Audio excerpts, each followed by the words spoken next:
On the weekdays, quick and easy breakfasts are my favorite. I don't want to spend a ton of time cooking in the mornings. That's reserved for the weekends when we have tons of time to relax, enjoy, and we don't have a ton of things to do like usually we do on the weekdays. That's why I love making porridges for breakfast, and thankfully my kids love them too. I make them a lot. Hi everyone, it's Olga from Olga's Flavor Factory, and today I'm so excited to share another easy breakfast recipe with you. Instant Pot rice pudding. I've already shared my Instant Pot oatmeal recipe. I think that's my kids' #1 favorite breakfast porridge, but they really like this one too. The rice is so creamy and delicious. It's flavored with vanilla and cinnamon, plus lots of plump and juicy raisins. It's really good. It tastes like you're having dessert for breakfast. I really like that I can just add all the ingredients to the Instant Pot, turn it on, and walk away. There's no babysitting involved, just like with the oatmeal. I don't have to stand at the stove and worry about the milk running over. The Instant Pot makes the process so simple. Here are the ingredients you're gonna need for this recipe. First of all, of course, we need rice, and I'm using medium grain rice. Then we're gonna need some butter, a little bit of sugar. Instead of sugar, you can use honey or maple syrup. For flavor, we're gonna add some vanilla extract, ground cinnamon, some raisins. You can also add other dry fruit like dried cranberries, apricots. They're both really delicious in here too. And then for the liquid, we're using some milk and some water. If you want to, you can make it with dairy-free milk. Any kind of milk that you like, you can use in here. And lastly, just a little bit of salt. Let's talk about the rice that we're gonna use in this recipe, because it really does make a difference what kind you use. The first rice I have right here is long grain white rice. This one is basmati. I also like jasmine rice. This rice doesn't have as much starch, so when you cook it up, it cooks up light and tender. The rice doesn't clump together, or it shouldn't, and it's great for rice pilaf. The majority of recipes call for long grain white rice. The rice that we're gonna use for the rice pudding is a medium grain rice. It has more starch, so it cooks up much creamier, and it sticks together much more than the long grain white rice. And this rice that I have right here in front of me, in the store, the package just said medium grain rice. It doesn't have any special names or anything. And I really like this rice. It's easy to find in most grocery stores. Long grain white rice is also super easy to find. It works really well. It cooks up very creamy, and it's perfect for rice pudding.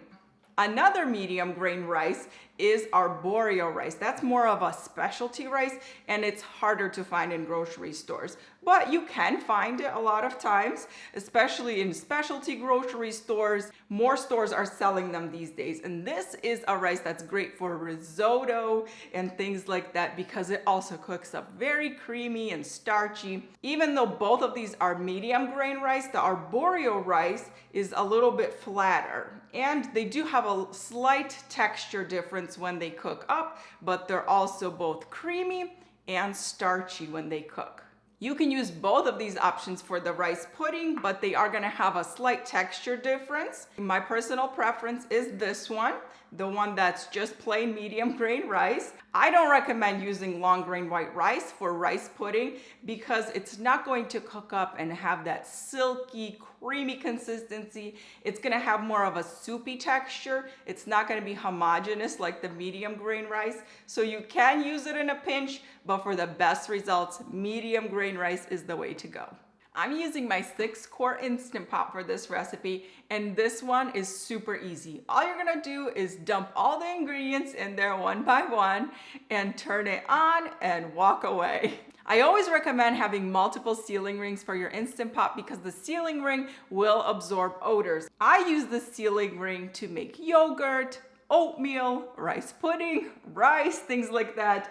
Don't use the sealing ring that you use for the majority of your recipes, like chicken broth or something that has onions and garlic and things like that, because it will give a slight, very mild flavor to the rice pudding. So you don't want to mix the nice, delicious, sweet flavors with a hint of garlic or onions. We're gonna start adding all the ingredients to the Instant Pot one at a time.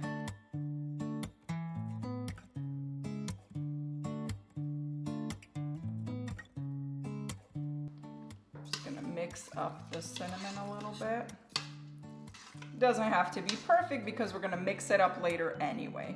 You can add the vanilla right now. I usually leave it to add at the very end because as it's cooking, a lot of it's gonna evaporate. So I just wait till the end to add it in. Close the lid of the Instant Pot. And then make sure the valve is on sealing, not venting. That way it'll seal all the way. Turn on the Instant Pot to high pressure using the default setting. The older models had a button that said manual on it, and the newer models say pressure cook. So we're gonna turn on that button and we're gonna turn it on for 6 minutes. Then once it cooks for 6 minutes, we're gonna leave it alone for 5 more minutes. It'll take a few minutes for the Instant Pot to come to pressure, and then it's going to start counting down the time. It's gonna start at 6 minutes, go down to 0, it'll beep, and at that point you're gonna wait for the 5 minutes before you release the pressure. After resting for 5 minutes, you can manually release the pressure, which means you're gonna turn the valve to venting. Do it very slowly, keep your face away from it. Now that the pressure is released, you can open up the lid. Don't worry about how it looks right now. Once you mix it up, it's gonna look a lot better. So lastly, I'm gonna add a splash of vanilla and mix it all together. Look at that. It looks really creamy. Those raisins really plump up and get super juicy when they're cooking in the rice pudding. This is the consistency that it is right now as soon as we open up the Instant Pot. So it's already very thick and creamy. It's going to get even thicker. In just 5 minutes or so, this rice pudding is gonna be a lot thicker than it is right now. You can adjust how much liquid you add depending on the consistency that you want for the rice pudding. I would add less liquid because it's already very thick and creamy. But if you don't want it to be quite as thick, you can add a little bit more milk or water. I usually use these proportions and then I'll add more milk right before I'm serving it. It helps to cool off the rice pudding faster, which my kids are very anxious to eat in the mornings.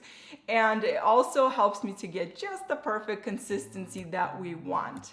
The rice really does seem like it has a pudding texture. It's very silky and creamy. It has a really pleasant dessert-like flavor. It's just perfect. I've got Nathaniel over here. He's gonna be my taste tester. Hi. All right, buddy, go ahead and give it a try. You wanna hold it? That's way too much. There, that's good. It was great. It was great, awesome. Nice. Which one do you like more, this one or oatmeal? I like them both the same. Great. Where should they go to get the printable recipe? Olga's Flavor Factory. That's right. So go there to get the printable recipe, and I'll also include more information about the different types of rices that I talked about earlier. I also have a recipe for rice pudding that you can make on the stovetop, so if you don't have an Instant Pot, you can still make it on your stove. Thanks for watching. If you like this video, give it a thumbs up. And if you're not subscribed to my channel, you can do that right now. It's a free way to support my channel and get notified when I come out with any new videos.